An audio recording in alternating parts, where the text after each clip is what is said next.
મુસ્લિમ સમાજના રાહબર હુઝુર પીરે તરીકે ગોહરે સાદાત, તાજુલ મશાઈક, આશિકે રસૂલ, દિલબંદે ફાતિમા બતુલ, સરકાર સૈયદ મોહમ્મદ દાદા બાપુ કાદરી ફાતેમી અલ્લાહની રહેમતમાં પહોંચી ગયેલ છે.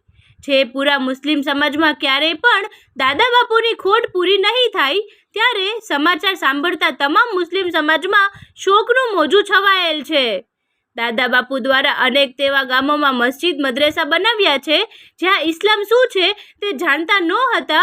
સાથે વ્યસન મુક્તિમાં પણ અંદાજિત 500 ઉપર લોકોએ લાભ લીધેલ છે.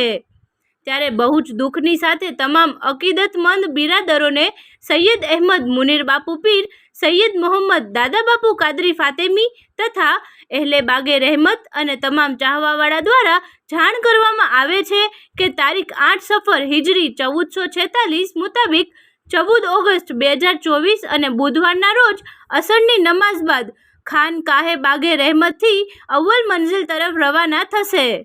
સર્વે લોકોએ નોંધ લેવા જણાવેલ છે. સ્થળ ખાન કાહે બાગે રહેમત, લીમડી ચોક, સાવરકુંડલા, જિલ્લો Amreli. Gujarat 24 news channel, public sport newspaper, Al Sahara foundation trust Amreli દુઃખ વ્યક્ત કરે છે.